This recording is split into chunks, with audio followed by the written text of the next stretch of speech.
வணக்கம் நண்பர்களே. நாம வெகுளாமை அப்படிங்கிற அதிகாரத்துல இதுவரைக்கும் 8 குறள் பார்த்திருக்கோம். இப்போ வந்து 9வது குறள் பார்க்க போறோம். வெகுளாமை. 9வது குறள் என்ன சொல்லுதுன்னா,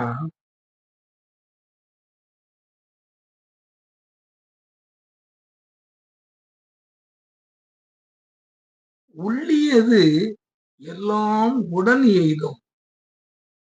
உள்ளியது எல்லாம் உடன் எய்தும். உள்ளத்தால் உள்ளான் வெகுளி எனின்."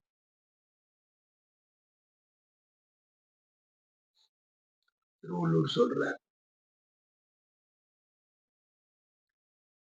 இந்த கான்செப்டுகள்லாம் அன்னைக்கு உள்ள காலம், அன்னைக்கும் நாம தான், இன்னைக்கும் நாம தான் இருக்கோம். ஒண்ணும் இது இல்ல.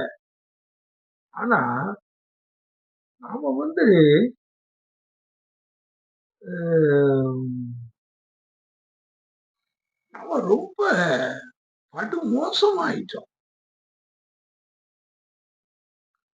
என்ன என்ன மக்கள் இவ்வளவு பேர் வாழத்தானே செய்றாங்கன்னு நாம நினைக்கிறோம். ஆனா, அ மக்கள் ஒருவரை ஒருவர் அழிக்கிறதுன்னு இருக்கு பார்த்தீங்களா? அது ஒரு சர்வ சாதாரணமா ஒரு சின்ன சின்ன மனத்தாங்கல், ஒரு நம்பிக்கையின்மை, ஒரு எதிராளி மேல ஒரு சந்தேகம், இப்படின்னு இந்த இதுகளுக்காக நாம பெரும் போர்கள நிகழ்த்துறோம். அ ஆனா, இந்த வெகுளாமைய பொறுத்தவரையில அதனுடைய பயன் என்னன்னு சொல்லும்போது அவரு என்ன சொல்றாருன்னா, "உள்ளியது எல்லாம் உடன் எய்தும்" அப்படிங்கிறாரு. இத உடனே நம்ம நேரடியா அதனுடைய இப்ப நம்ம நினைக்கிறதெல்லாம் நமக்கு கிடைச்சிருமாக்கும். உடனே கிடைச்சிருமாக்கும். ஆனா, உண்மையில நீங்க நாமெல்லாம் அப்படிப்பட்ட ஒரு தன்மையோட இருந்தோம்னா, நாம என்ன விரும்புறோமோ, அத நாம கண்டிப்பாக அடைவோம். "உள்ளியது எல்லாம் உடன் எய்தும் உள்ளத்தால் உள்ளான் வெகுளி எனின்." நீ உன்னுடைய உள்ளத்துல அது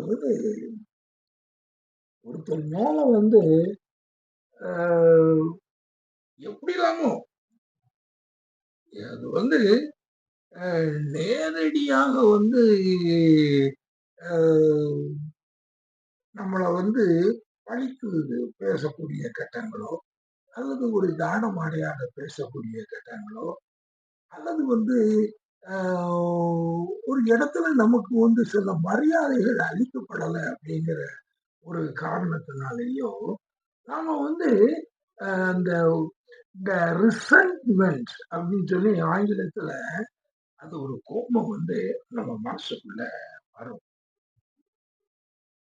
அது போன உடனே எல்லாரும் எழுப்பி நிக்கலையே அப்படின்னு ஒரு கோபம் வரும். வாத்தியார் உள்ள வர்றாரு அப்படின்னு சொல்லியாச்சுன்னா, அந்த பிள்ளைகள் எழும்பி சொல்லாம முன் பெஞ்சுக்காரன் எவனாவது அப்படி உட்கார்ந்திருந்தான், பெண் பெஞ்சுக்காரன் உட்கார்ந்திருந்தா, அவன போய் அடிக்கிறது. அது வாத்திமார்களுக்கு அந்த பழக்கங்கள் உண்டு. ஆனா இது எல்லாம் வந்த உடனே அந்த கோபம் மனதுக்குள்ள இருக்கும். பாரேன் எவ்வளவு தூரத்துக்கு.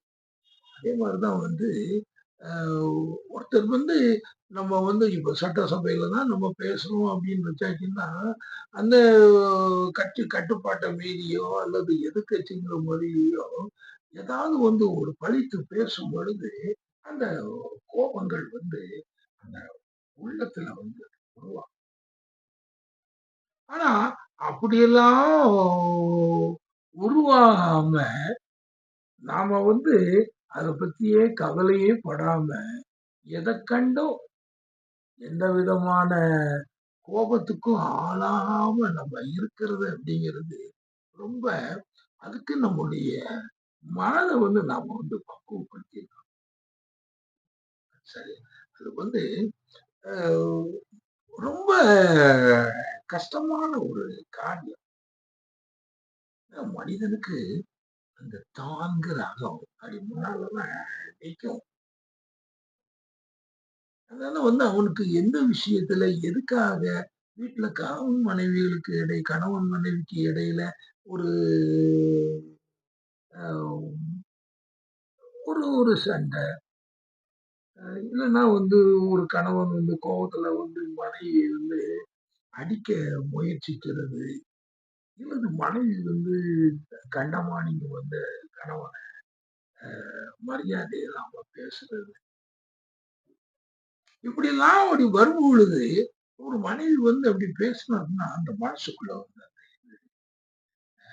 நமக்கு வந்து அந்த அகங்காரம் வந்துரும்.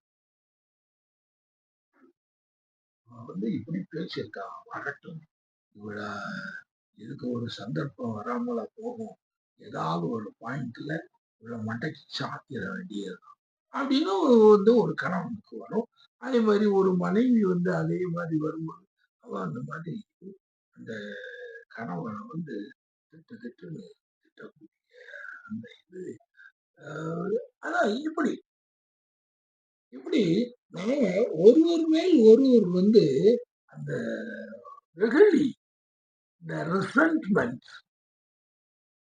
இது வந்து சாதாரணமாக வரும்.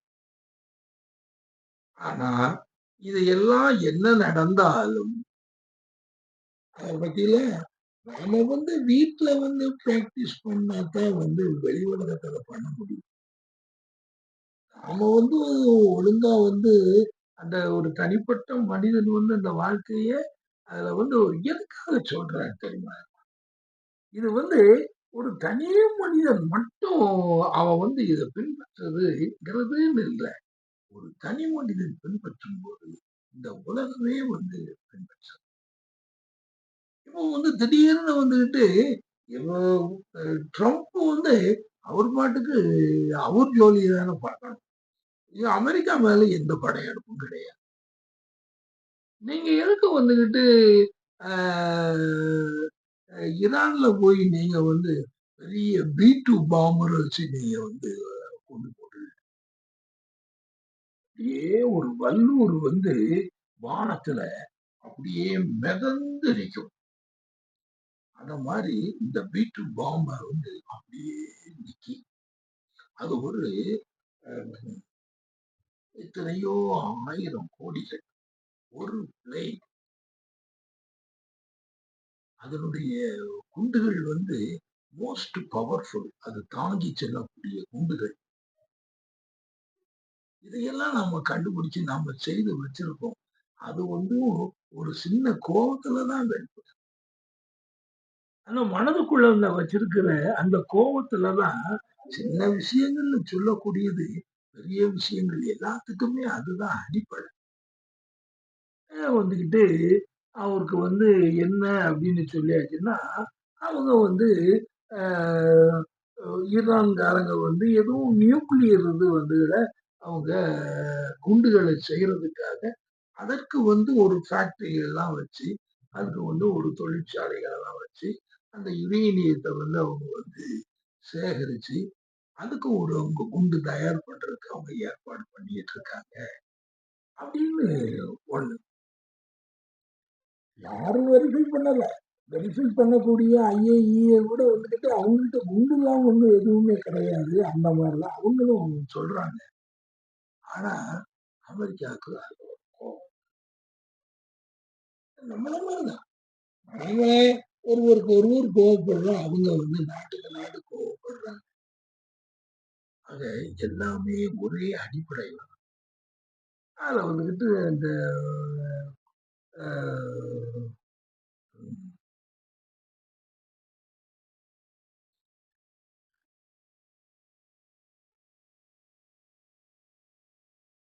அவங்க கிட்ட போய், "ஏய்!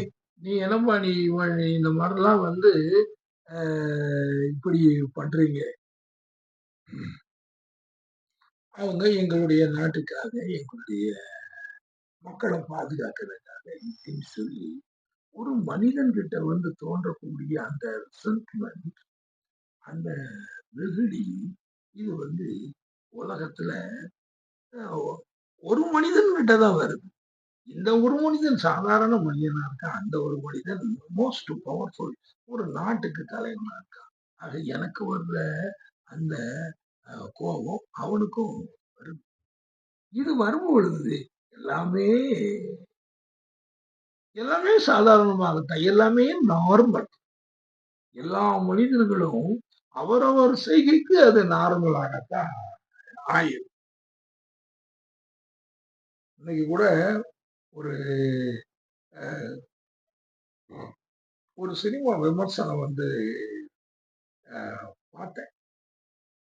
அந்த சினிமா விமர்சனத்துல வந்து இதத்தான் அவங்க சொல்றாங்க. நம்ம ஆமீர் கான் வந்து சமயத்துல இப்ப வந்து ஒரு படம் வந்து அவர் நடிச்சது வெளிய வந்திருக்கு.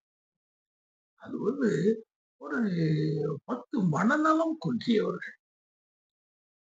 இந்த மனநலம் குன்றியவர்களுடைய வாழ்க்கை எப்படி? அப்ப அத சொல்லும்போது வந்து அந்த அந்த கட்டுரைய எழுதுறவர் சொல்றாரு. அந்த படத்தினுடைய டைரக்டர், அந்த கதை வசனம் அதுலெல்லாம் எழுதினவங்களுமே அந்த கதையினுடைய மைய கருத்தா சொல்றது, எல்லாருக்குமேயே அவங்களுக்கு இருக்கிறது அது நார்மல். அவங்கள பொறுத்தவரையில. இது நார்மல்ங்கிறது அதான் அவர் சொல்றாரு. இது ஒரு சிம்பிள். ஆனா இந்த சிம்பிள் விஷயத்த தான் வந்து நான் சொல்றேன். ஆக எனக்கு வர்ற கோவமும் ஒண்ணுதான். ட்ரம்புக்கு வர்ற கோவமும் ஒண்ணுதான். புட்டினுக்கு வர்ற கோவமும் ஒண்ணுதான். நேட்டன்யாவுக்கு வர்ற கோவமும் ஒண்ணுதான். ஆக இதுல எல்லாருமே வந்து அந்த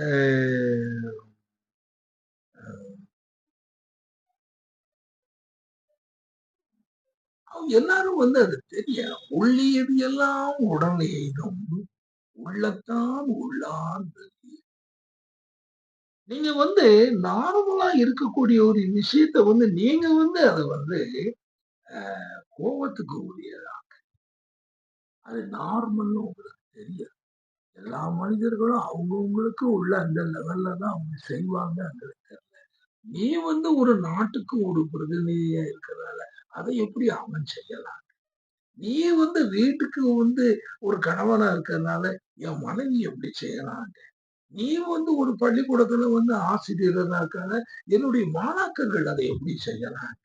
ஒரு ஆபீஸ்ல மேனேஜர் இருக்கனால, என்னுடைய கிளர்க் வந்து நான் வந்த உடனே அவன் எழும்பி எனக்கு வந்து அவன் சலிட்டு அடிக்கலையேங்கிறது நீ சொல்ற.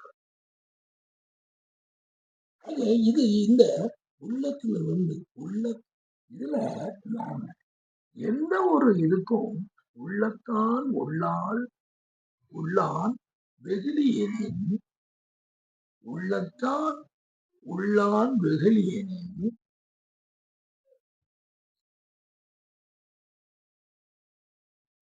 உள்ளீது எல்லாம் அதான் முதல்ல அத சொல்றாரு. உள்ளியது எல்லாம் உடன் எழுது. நீ என்ன நினைக்கிறியோ அது உனக்கு கிடைக்கும். உடனே கிடைக்கும். நீ இந்த மாதிரி ஆனா இது வந்து உண்மை. நாம வந்து வள்ளுவர் வந்து சொல்லியிருக்காரு, "என்னையா நான் கேட்ட உடனே எனக்கு வந்து கார் கிடைச்சிருமா?" இது வந்துகிட்டு நான் வந்து "உள்ளியது எல்லாம் உடனே இதும் உள்ளத்தான் உள்ளான் வெகுளியேனின்னா" முதல்ல நீ வந்து உள்ளத்தால் நீ உள்ளாமல் நீ இருந்து பாரு. அப்ப தெரியும் அதுல. இந்த ஈகோ எப்படிப்பட்ட வலிமையானது அப்படிங்கிறது உனக்கு தெரியும். அந்த குதிரைய வந்து அடக்க முடியாது. அப்படிப்பட்ட ஒரு ஆணவ குதிரை அது. அத நீ வந்து அத செய்து பார்த்தா, அத நீ செய்யும் பொழுது, உனக்கு வந்து என்ன வேணுமோ அது கிடைக்கும். உள்ளியதெல்லாம் உடனே இதுங்காருல்ல. ஆகவே நண்பர்களே, அ எல்லாம் ஒரு பெரிய உலகத்துல ஒருவரா இருக்கிறதும் ஒண்ணுதான். 100 கோடியா இருக்கிறதும் ஒண்ணுதான். 1000 கோடியா இருக்கிறதும் ஒண்ணு அது இல்ல. இவ்வளவு பெரிய நாடுகள்ல இந்த சச்சரவுகளுக்கு போயி, அ எவ்வளவோ பெரிய பாம்பர கொண்டு வந்து போட்டு நாசப்படுத்தி, இப்ப நீங்க வந்து இந்த உக்ரைன், இந்த காசா, அதுக்கப்புறம் வந்து இப்போ வந்து ஈரான், அதுக்கப்புறம் அவங்க அ இஸ்ரேல வந்து அடிச்சு அவங்க சேதம் பண்ணது. இதுகளை எல்லாம் நீங்க பாருங்க. திருப்பி நம்ம அத கெட்டத்தானே வேண்டியிருக்கு. இல்ல கெட்டாம அப்படியே நம்ம போட்டுட்டு, இந்த இடங்கள் எல்லாம் வந்து இது வந்து ஆ நோ லிவிங் ஏரியா அப்படின்னு சொல்லி போட்டுட்டு, நம்ம வேற எங்கேயாவது ஒரு நிலங்கள பார்த்து நம்ம போயிரலாமா? எங்க அது மேல உள்ள கிரகங்களுக்கு. அப்படி வந்து ஒரு வழி இருந்தா தான் வந்து நாம வந்து அழிக்கிறதுக்கு வந்து நமக்கு அந்த தகுதி இருக்கு. நாம வாழ்ற இடத்தையே வந்து இவ்வளவு அழிச்சு, எவ்வளவு பெரிய பணச்செலவுல இனிமே வந்து அவ்வளத்தையும் ரீகன்ஸ்ட்ரக்ஷன் பண்ணும்.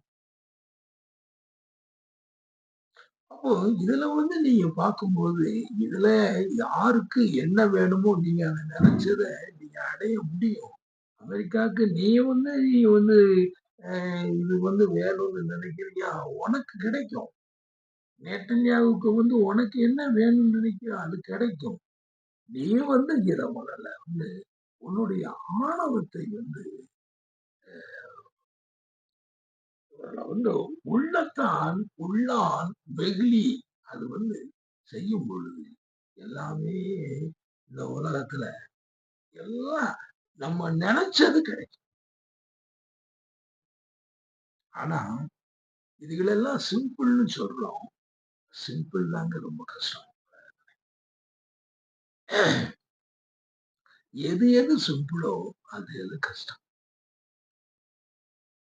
இப்படிப்பட்ட ஒரு குரலை வந்து வள்ளுவர் நமக்கு சொல்லியிருக்காரு. சரி, அடுத்தால 10வது குறள் வந்து என்ன சொல்றாரு? அதுவரை வணக்கம் கூறி விடைபெறுகிறேன். நன்றி, வணக்கம்.